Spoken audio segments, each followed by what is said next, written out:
Hey guys, I am back with another horror collection plate video. I got a bunch of titles here, they're all Blu-ray, so I guess I'll just begin. Okay, so first up is As the Gods Will, and this is a Tashi Miike movie. And this one's about a group of Japanese high school students that get trapped in their school and they're forced to play all these deadly children's games. I really did enjoy this one, although I felt that it did go on too long. Like this movie is just under 2 hours long, and that last half hour really started to drag. But the beginning of it was really amusing.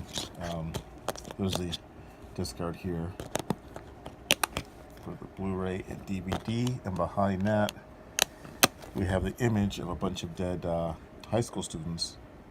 So, this is from near the beginning of the film. This is really awesome.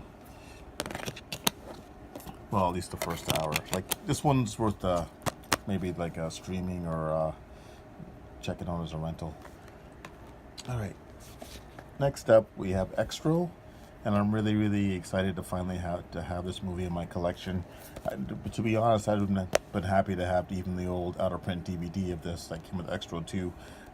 This is from Second Sight, and I didn't think I was going to get this one because I had ordered it back in the end of May, and it was supposed to come out in the middle of June, and then around that time I got an email from Amazon saying that they didn't know when they were going to get copies in stock. And then I got another email saying it was going to be sometime in August. And then recently I got one saying it was going to be this week, and sure enough it showed up. This is a really nice package. There's the spine there. I'll slip it out here. It's a digipack, and it comes with the Blu-ray and the soundtrack.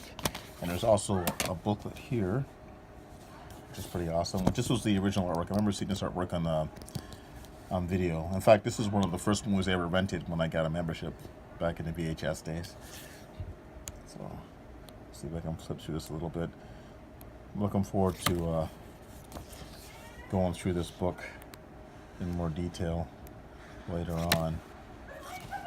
I really do like the creature stuff in this. Remember that scene there. And there's the alien creature. Well, that's pretty cool too. All right.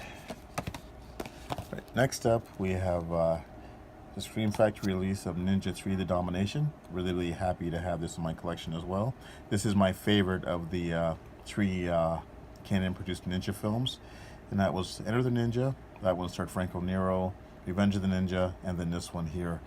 I think Shokushi was in all three of them, although he was the villain in the first movie, which always kind of confused me. And all three films aren't even related, so I don't even know why they even bothered calling this one Ninja 3. They could have just called it Ninja the Domination.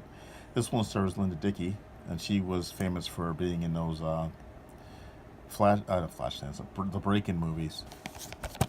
And in this one, she becomes possessed by a ninja that was murdered by some police force. So she ends up killing all these cops that had killed the spirit that has possessed her, and Shokushi's trying to stop her. I'm really looking forward to watching this one again. It's been like forever since I've seen this one. Right. Next up, we have The Endless, and this is the Wellgo USA release. I know Grant had recently shown off the Arrow release, which is a really nice release for this movie. This was made by the directors of Spring. So I'm looking forward to checking this one out. I haven't seen this one yet, or had a chance to watch this one yet, but I've been hearing good things. A lot of people have been saying this one's really decent, so I'm looking forward to checking this one out. Next up, we have Tragedy Girls.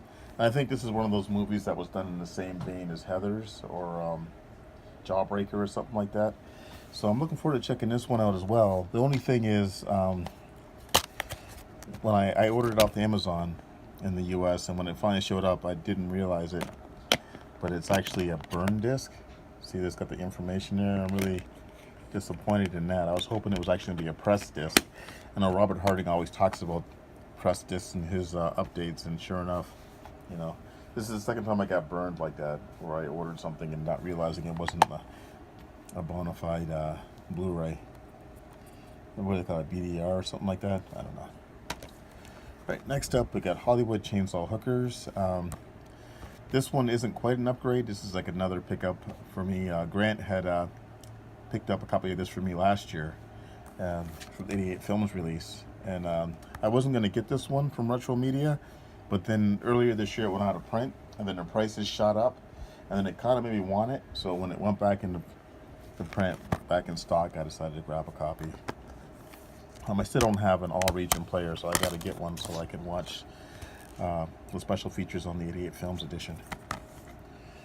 All right, and last up, we have the Bad Batch, and I actually picked this one up at the grocery store. They have a whole bunch of movies here. A lot of the Mongol Entertainment stuff for really good, cheap, discounted prices there. And this one's like a post-apocalyptic movie. And I guess this girl here, I guess she run afoul. She ends up getting captured by cannibals or something like that. So I thought this was a film about like crystal meth or something by the title The Bad Batch, but it's not. And I think Jim Carrey has a cameo in this as well as Keanu Reeves. All right, guys, that's pretty much it for this update. Hope you guys enjoyed my pickups. Thanks for watching, and I'll talk to you all later.